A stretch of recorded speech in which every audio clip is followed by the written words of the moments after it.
How's it going? This is David, your U.S. representative for QSP Knife. Got back from Texas, so I did pick up a hat. I went over to Joby's, so I guess he's kind of like almost like a legend for the area. He was working in the industry for a long time, started his own company 7 years ago. I went to the store initially, it was so jam-packed, I had no idea which hat to get. So I was just like kind of intimidated by the whole experience. So I ended up leaving, watched some videos on them and everything else, went back. They were nice enough to like get one set up, and they were closed, so it's just kind of like, they kind of pushed a little bit over 8 o'clock, but they're nice about it. Now, one thing that I appreciate too is for him, he closed early on Sunday because some of his workers go to school, so he understands that, appreciates that, and then so he closed down a little bit early so he can make sure he can take care of employees. So that's a really cool thing. They're going to start a second location. Also, his son has a regular hat company, and that is just really just a fantastic thing. So there's an American Hat Company hat, and then it is probably a very quality hat. Initially I was going for a Stetson. They didn't have a Stetson that I was looking for, so we ended up going for this one. Kind of changed it up. Also has a different ribbon on it. Normally has a little leather bit on the back, but everything is hand molded, so you have it steam molded, fit to your head. So it was really cool. Brought out some different hats. I didn't know which hat size I had because normally I just wear a baseball cap if anything. But we're gonna talk about some of this stuff. But you guys come to the channel for knives, but we'll go and talk about the knives and actually kind of go over some of the parts and highlights of the Texas trip. So we'll go a little slideshow. So if you don't want to do that, we'll just show you the knife and then you can kind of click out. But there's going to be the new ones coming out in April. So we're going to have the Volt and also the Unicorn. We're looking to do about 4 to 5 models per quarter. So there's going to be just kind of a sample of it, and then there's going to be more to come. So there's going to be the Jacob Lundquist and also going to be the Unicorn. And then for size-wise, you're going to have the Penguin and also the Canary. So that's going to be those sizes. So you can kind of see where it sits within that lineup. These are going to be 14C28N. Button lock on this one. This one's going to be our crossbar lock, and that's going to be called the Glide lock. So there's an aluminum bolster. You can have the micarta, probably 6 different variants on either one of them. So you can kind of choose which one you like the most. And that's going to be in April. So again, 4 to 5 models per quarter is what we're going to be dropping down. So just something to keep new and exciting out there, but also not overload you, so you can kind of keep track of it. We are going to, the next show is going to be in April. So we're going to go to the, the Oregon Collectors Club. That's going to be in Eugene. That's probably going to be in April. I don't have the exact date for it, but look it up. Oregon Collectors Club. That's going to be April time period. It's going to be in Eugene, drivable. I can actually drive down there. So I'm in Salem, Oregon. So drive down there. There's also going to be Spyderco was there last year. Also had GEC. So there's some fairly good folks out there, but also you're going to have the custom market. So if you're into custom knives, you're going to have the custom makers out there. There's a great one that I picked up a dagger from. That was my first custom knife. So check that show out. We'll be out there. Let us know if any other shows. We might look at a sporting goods show as well. But otherwise, Blade Show is coming up next. So Atlanta is going to be in June. And then we'll have the Utah show.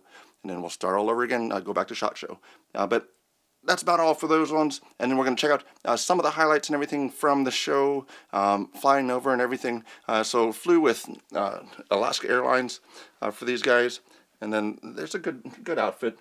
Normally fly with them. I don't know what that is, but this is one thing that I was coming into Texas, so saw that, just took a picture of it. Buc-ee's, this is the first time that we ever went to Buc-ee's. If you see on the right side there, that is JB from Big Red EDC. So he helped out with the table this time around. We were looking to probably go to a booth. I think that some of the folks, even though we were like right on the edge of the tables and the booths, some people didn't see us with the bright orange sign and everything, still didn't see us. So I think the booths might be a better thing to do. Normally we have one in Atlanta, but we didn't have one at Texas or Utah, so we'll see how that works out. But Buc-ee's, it really does meet up to expectation. Beef jerky, add a brisket sandwich. There's a little Buc-ee's statue outside, and then inside, it's just expensive. So there's a lot going on there, a lot of good food for it. So that's where you can really pick up some good things. So even if you're in an area, if you don't have a Buc-ee's, and then some people that do have it, they make it a regular scheduled event to go over to their store.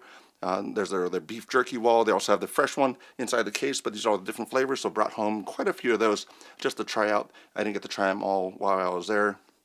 And then this car, just something to show up. It's a kind of a cool little kit car that was outside one of the hotels. So it's not a kit car, but the company did close down as of 2023.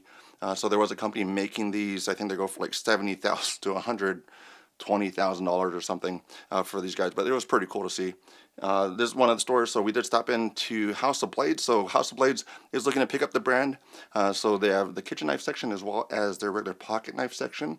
So hopefully they can get that in there, and then you guys can pick up your QSP products from that location. This one is one that we went over to Rosa's. This is the tortilla factory. This one was kind of a hit and miss. It was a little different. It wasn't as much flavor as I think the people at the table thought it should be. Salsa was good. Salsa was hot for some of it. But then the tortillas are more like, they're a little bit fluffier and everything. So it's not I could have said a really thin tortilla for that tortilla factory. So probably it was an experience, but I don't think we would go back to that one. The setup that we had, so this is us right against the booth side, so we had Smoky Mountain right there and right across from us, but that was our table. And then Black Rifle Coffee, I knew about them, I just never went to a store. So this was a Black Rifle Coffee store, a little mug that they had available to them as well. This was actually a pretty good experience. I don't know, I would have to try some different things because I got, I think, a latte. No, I got an Americano when I was there. And then it was okay. It wasn't anything to write home about for that one. We had the award ceremony. So Friday was the basically the entry, and then the awards. So the first day of the show. So we went over that, and then we do have a video up for all the winners. So if you do want to watch that video, it is available on the QSP Knife YouTube channel. There's one that was in Bass Pro Shop, so just pretty cool thing there to have that inside the store. Nice to check out. And then maybe sometimes we'll get into that store, so that'll be good to drop into a Bass Pro Shop or a Cabela's and see a penguin or a canary knife or something from QSP. I think the customers would really like it, so if anybody has any connections, put in a good word for us. I didn't know that the General Motors assembly plant was out there, so that was pretty cool, and I think they're going to start some tours in June time frame, so you can actually go through the plant and actually see what they make. Looks like they make a lot of the SUVs over in this plant. And then this is, went to two different barbecue places. So Panther City was one that went with everybody on, and everybody thought it was really good food. The only thing I did not like was the coleslaw. It was more of a vinegar coleslaw, and I'm kind of a KFC type guy. But Hurtado, this place is great. So between the two, very good between both Panther City and Hurtado. But if you had to choose one of them, I would say to go to Hurtado if you only can go to one place. I think the other one's still very good. Everybody enjoyed themselves. Everybody had a good time eating it. But this one was probably a peak for me. So there's some of the folks, probably the owner. I didn't really look at too much of the history of it, but that was just one of the signs that was in there.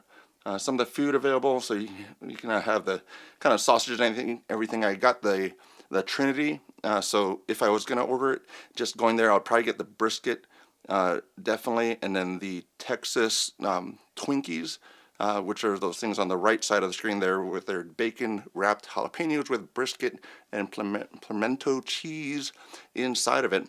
It was fantastic. I'm sure it will probably be kind of mixed because sometimes I have jalapenos that are like crazy spicy and sometimes they're not too bad. But that was very good. I really tried to bring some home, but I couldn't figure out how to do it. So maybe I'll take a trip out with the family and actually go there with everybody else. So that knife, I was just trying to figure out what knife that was. Because I mean, they're putting that to work just on that cutting line. It is a serrated blade. It's probably just a standard kind of utilitarian kitchen knife, but I mean it does its job and everything, so that's a pretty cool thing there. But this wouldn't just have it for the products. I did add in some of the tortillas there. I got the mac and cheese, so it has a little Hatch chilies mac and cheese, so that was a little bit of spice there. The sausage also had some spice in there. The ribs were very good, but that brisket was really standout, and then that Texas Twinkie on the bottom side there. Barbecue sauce was a little on the beginner side, but it was very good. Went along with it well. You have the homemade pickles and that onion as well. Onion's a little sweeter. And then I went to a mall. So this is where I went over uh, to the store for the hat. So it was in the store. I didn't really know where it was, so kind of went through there. So that's where I found Joby's. So during this time, it was really busy on Sunday, and then went through the area, found the store. Uh, then I left and then came back. So that's where I went to that. But that's where you see that jalapeno. So a little out of order, but you get stuffed, and that is a standout. You got to try that. Went over to this place, so there's another local place for melt ice cream for that. I was driving around, so that's, I guess, one of the oil rig things. So pull some oil out of the ground. That's one of the big industries for Texas. But I was driving around in a Prius, the 2023, and it was pretty good. I mean, some of the standout things was the cruise control was kind of a self-driving type of cruise control. You still have to hold the wheel, but it didn't, like, when you have a cruise control set and you slow down and you speed up, sometimes the car just wants to like really take off, and this one just kind of got you back up to the speed, kept the lanes well. The thing is, like, for that car, it's just much too hard. Like, by the time I drove, so I drove over to Knives Plus, so there's some of the sales that he has going on. Drove over there, and it's almost it's about a 5-hour drive to, and then 5 hours drive back. So I was driving like 10 hours, and by the end of it, my lower back was not liking me. It was a little bit more bouncy, a lot of wind, so it was a little gusty. But the Prius is all right, and it got good gas mileage and everything else. I don't know if I would live with it. While I was out in Amarillo, I did stop into this one. There's a big Texan. I did not, nor would I try to get the free steak. The free steak is humongous and would not be enjoyable, but did try like a mixed plate there. I was able to actually go in with Danner over at Knives Plus, so he was nice enough to take me over, and we had lunch and talked about different things. So really great company, great folks there, family business, been around since 1987. So check out Knives Plus, and then again, you had that really great sale for his exclusive for M390 and titanium right there, $79.99. Man, you can't beat that. But we're going to go over this and the inside. So if you did want to take on the challenge, which I would not, if anything, I would get it for my whole family. We can enjoy it, and that's going to be the sitting area where you can sit up there and then get yourself sick while you try and get something for free, but not going to do it. No, thank you. But this is the food that I had there. So a big Texan, so pretty good for the food. The coleslaw was a little bit more up my lane, so it was a little bit more sweet, crunchy. So I do like that quite a bit. But overall, it was a good experience for that. It was a good restaurant, something that I wouldn't say to stay away from. It was actually very good. But that's the free thing. Like, I'm not going to try that. 72 ounces, you have to eat all of that. So you have the 72-ounce steak, plus you have the shrimp, plus you have the roll, plus you have the bread, the potato, plus you have the salad. No. So congratulations to anybody that tries that, but not going to do that. No, thank you. Driving back, it was very windy in Amarillo. I was going to stay out there and then drive back the next day, but I didn't really know the area, so I was like, I'll just drive back. So drove back down, but yeah, there was a kind of a wind, and then the sandstorm, and like it was sandy enough to where it was like I could, like, on my watch or anything else, I could feel the sand as I'm going into the mall. There's the place for Cadillac Ranch out in Amarillo. There also is, I think, the second largest canyon in Amarillo, so maybe next time I go back there, I can check that out. This is also one, so on the way back, I have a niece down in Lubbock, so I stopped in there to see if I could meet up with her, but she was down in Dallas at the time, and then their bus broke down, so that was kind of a bad experience for them. But yeah, Prairie Dog Town. There's also one in South Dakota we went to that you can feed them in South Dakota, which was really cool, and all my family really liked that park there. But this one is just more, check them out. I think you can feed some of them, but they're not as chunky as the ones in South Dakota, so I don't think they get as much food, which is probably better for them. But just a very cool animal. Kind of clucks at you or like chirps at you, and then you have a good teamwork for it. But This is also in Lubbock. I went over to a local coffee shop. Just took this photo as I was getting out of the car, so I thought it was an interesting scene. It's a lot of the cobblestone roads and the brick roads, so very rough driving through that. But it does keep your speed down, definitely. And this is just back to the airport. Went back. I was thinking about staying somewhere else, but finally got back to Fort Worth area. And then there's the next morning, because I got there pretty late. I think it was like 10:30, 11 o'clock at night. And then this was the Hyatt Regency. I just didn't want to pay that much for a hotel, but it just, I was tired. I just wanted to go to sleep. So I did stay at the Hyatt Regency. For that, I think it was like $260 or something. But then the other hotel, the Hyatt Alliance Hotel, which is actually, I do like that one. It's a little out of town, but I guess they do have a contract to actually house the NASCAR drivers in that area. So that's actually a nice hotel. I did like it. Good value for that hotel. So might be my base point in the future, but we'll see. But there's another place, there's a taco place in there. I don't remember the name exactly, but it's the only taco place in Terminal E. They only let you choose one. I was going to kind of do a mixed plate. I guess a few weeks ago, they used to allow you to do that. And then now you just have to order the same. So I did get the carnitas. It was okay. It was a good feeling, good size. For it. Also, their menu is not up to date. So, like, if you scan that QR code on the table there, it'll bring up like a dessert for flan, which they don't have, and they're just going to update that a little bit. But it was okay. I don't know if it would be. That's not a place I would go. Yeah, you definitely need to try that when you fly into Dallas Fort Worth. But it was worthwhile to get something to eat. Try these fuel rods. I thought it was a cool idea for fuel rods. I did post it on Instagram just to talk about it a little bit, but this one, it's hit and miss, because with anything, with the amount of energy that you have inside one of those, it has to be lower on your device for it to work well, because once you end up with the same energy, it pretty much just stops. And so when I tried it, I think I had like 60% battery on my phone, and then it started to charge it, but it wasn't super fast, and it was the actual cell was getting warm. So the fuel rod is a cool idea because you can actually swap that out. So I think they're at Disney and some of the other major airports. So if you're running low on battery, so yeah, if you're like have to do the emergency battery type of thing, it'd be a way to go. This is not something to get if you just want to replace a power bank, just because it doesn't have enough capacity to serve that purpose. But it's a cool idea. I wanted to try it. It was cheaper than buying a power brick, but because I already packed the other one in one suitcase that already got checked in. But fuel rod, it's okay. Back on the plane, it was quite rough on the way back. So we had tailwinds to Texas and headwinds on the way back. So it was just something that was a little bit, a little rougher. But that was a trip.